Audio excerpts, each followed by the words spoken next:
Bonjour tout le monde, bienvenue à ce nouvel épisode de l'analyse de lutte. J'ai eu des problèmes avec mon ordinateur, c'est pour ça que j'ai pris du retard. Donc aujourd'hui, on prend le temps de regarder ce qui s'est passé le 6 janvier 2023 à l'épisode de SmackDown. C'est parti.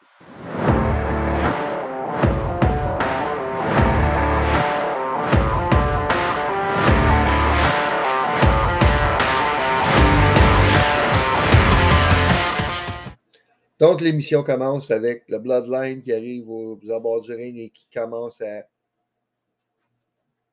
tout décrisser sur le bord du ring, on va dire ça comme ça.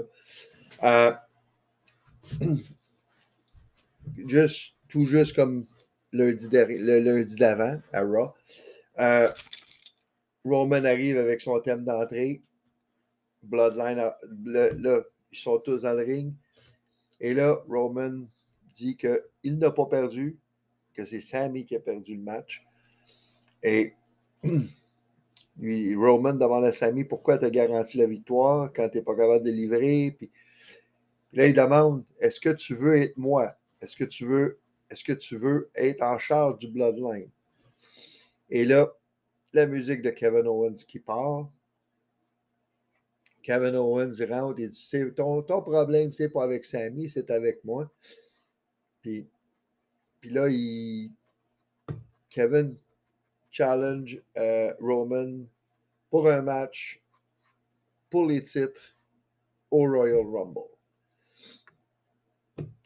Donc, et le match a été fait officiel par la suite. On va maintenant passer au premier match.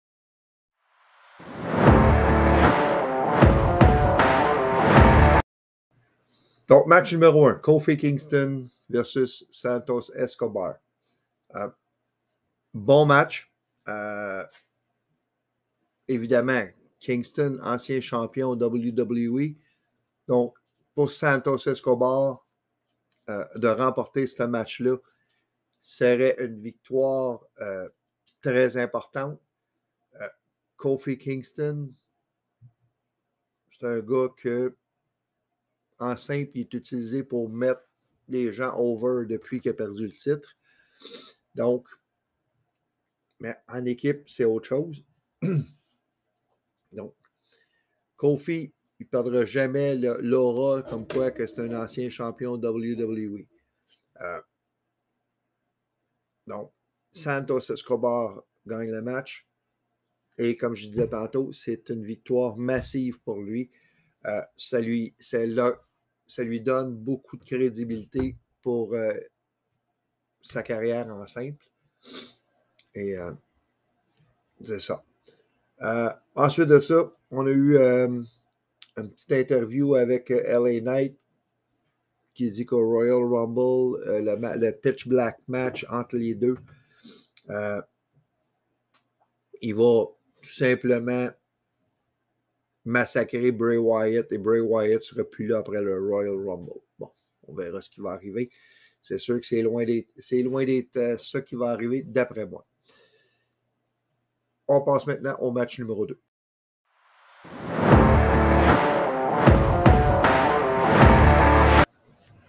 Donc, Karrion Kross et Scarlett versus Emma et Madcap Moss. Bon, pourquoi ce match-là? Ben, premièrement, peut-être pour donner un match à Scarlett.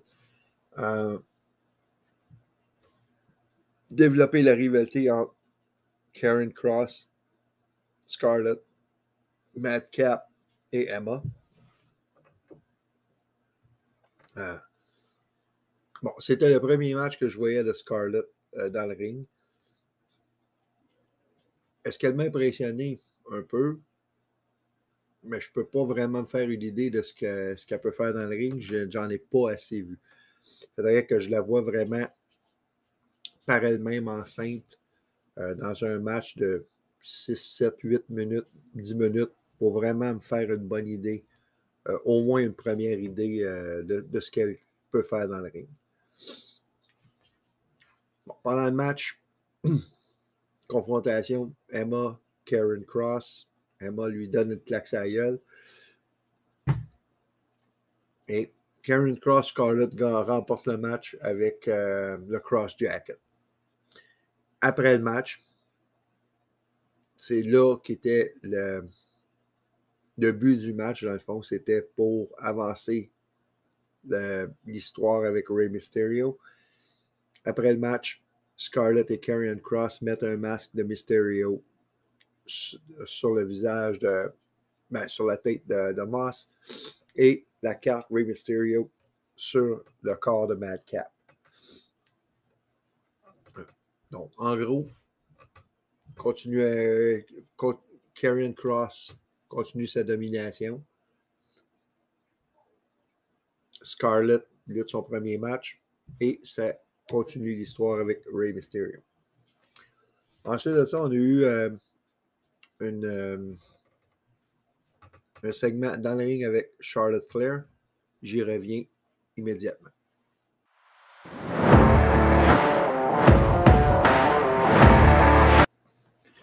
Donc, entrevue segment dans le ring avec Charlotte Flair. Elle dit qu'elle est très dédiée, qu'elle vit pour sa carrière à WWE. Elle est interrompue par Sonya Deville. Et Sonya Deville dit qu'il devrait avoir un astérisque à côté de la victoire de Charlotte Flair, le règne à côté du titre numéro 14, parce qu'elle a battu en anglais, elle dit half-dead Ronda. Donc, une Ronda Rousey qui était déjà à moitié morte parce qu'elle venait d'avoir un gros match avec Raquel Rodriguez. Et Sonya Deville décide de défier Charlotte à un match de championnat immédiatement. Match relativement facile. Sonya Deville qui se fait battre par le figure eight de Charlotte. Cette rivalité-là n'est pas terminée.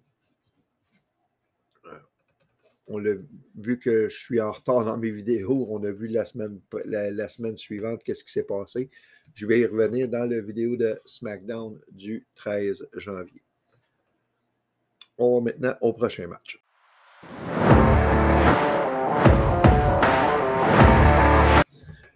Donc, match numéro 4.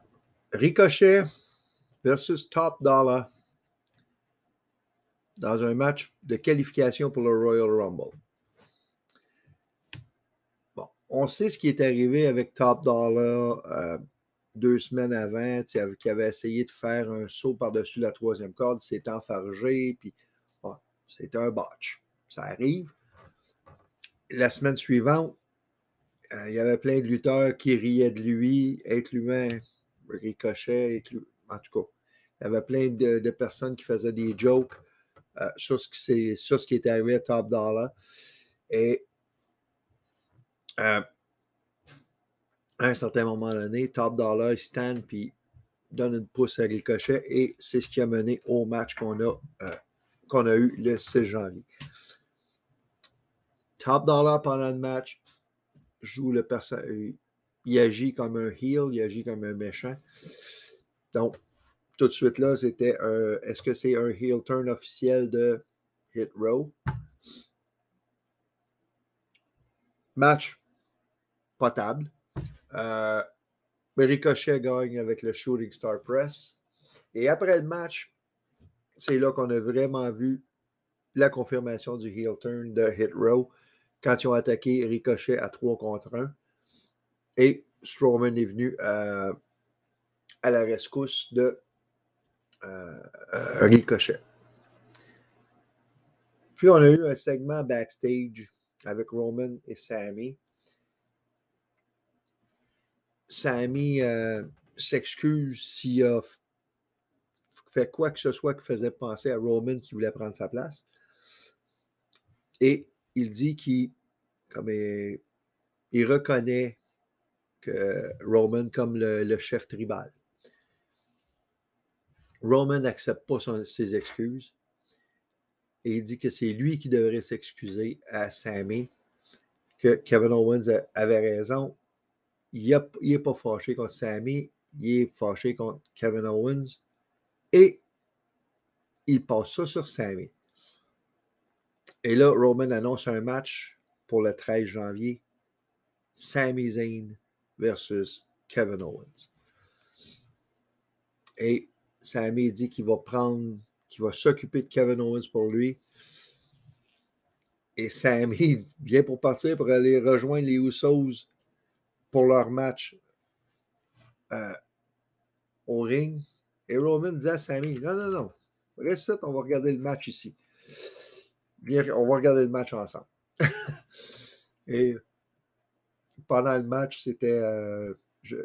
on va passer à l'analyse du match comme tel. Mais disons qu'il y a eu quelques petites pauses qui ont été assez comiques. J'y reviens.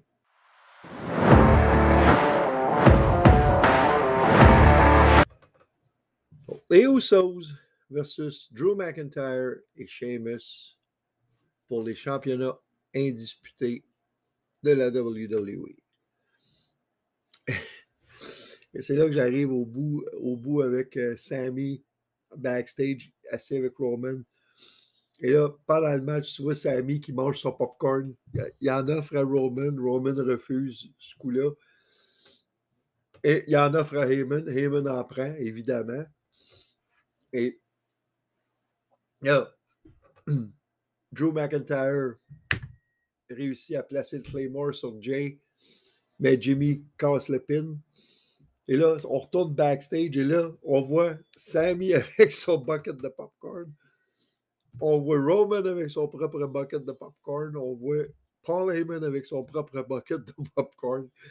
Et les trois sont en train de manger du popcorn en regardant le match.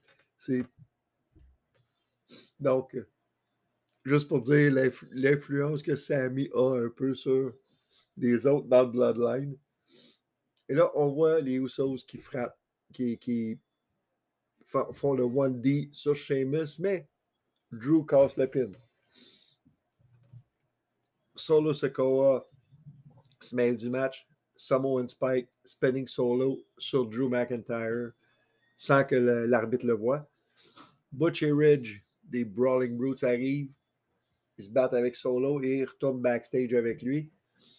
Sheamus place le Brogue Kick sur Jimmy, mais Jay le tire en dehors du ring. Et finalement, les Usos remportent le match et gardent les titres. C'est une grosse victoire pour les Usos. Non seulement parce qu'ils gardent leur titre, mais en plus, ils viennent de battre 2 multiples anciens champions du monde. Sheamus 4 fois, Drew McIntyre 2 fois. Bon, lutte en équipe, lutte en simple, psychologie de lutte, c'est pas pareil, mais quand même, c'est une grosse victoire pour les Usos dans ce match. Et qu'est-ce qui était hilarant un peu, c'est lorsque les Usos ont gagné, la caméra s'est tout de suite retournée dans le vestiaire de Roman et tu voyais Sami avec son bucket de popcorn qui en mettait partout. Tu voyais Roman le regardait. En tout cas, c'est tout pour cette émission de SmackDown. Je vous reviens le plus vite possible avec le Raw du 9 janvier et je vais essayer de rattraper mon retard au cours des 2 prochaines semaines. Sur ce, bonne journée à tous.